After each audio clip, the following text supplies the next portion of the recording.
अव्ययः पुरुषस्साक्षी क्षेत्रज्ञोऽक्षर एव च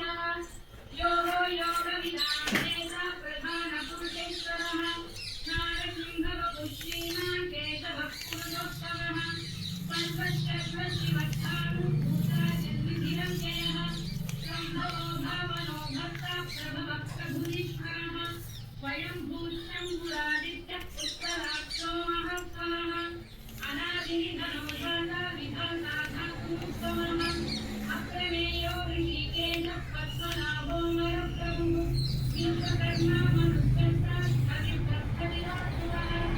अत्रार्यशाश्वतः कृष्णो लोहिताक्षः प्रदर्शनः प्रभुतञ्चितमुद्धाम पवित्रं मङ्गलं परम् ईशानप्राणरप्राणो ज्येष्ठस्ते प्रजापतिः हिरण्यगर्भो भूतध्वो माधवो मधुसूदनः ईश्वरो विश्वमीधन्ये मेधावी विश्ववत्तमः अनुत्तमो दुराधर्षः सुदज्ञः सुधिरात्मवान् विशाखपितरेणात्मा सर्वयोगविदुषः अतुर्वधुवनात्पत्य समात्मातं विदत्तमः अमोघः पुण्डरीकात्मा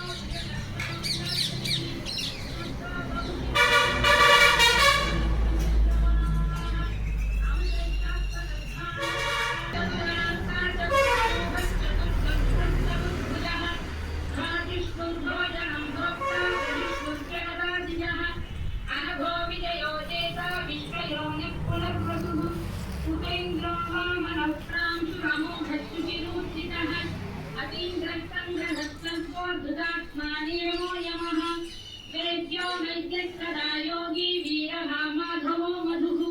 अतीन्द्रियो महामायो महोत्साहो महाबलः महाबुद्धिर्महावीर्यो महाशक्तिर्महाद्युतिः अनित्यस्य वपुः श्रीमान् अमेयात्मा महादृढः महेश्वासो महीभक्तः श्रीनिवासस्तथाङ्गतिः अनिरुद्धः सुरानन्दो गोविन्दो गोविदाम्पतिः मरीचित्तमनोहंसः सुपर्णो भुजगोपालः हिरण्यनक्षत्सहस्रपात् आवर्तनो निवृत्तात्मा संवृधत्तं प्रवर्धनः अधः संवत्सको प्रमेयात्मा विशिष्टशिष्टसिद्धिः सिद्धार्थसिद्धसङ्कल्पसिद्धिरसिद्धिसाधनः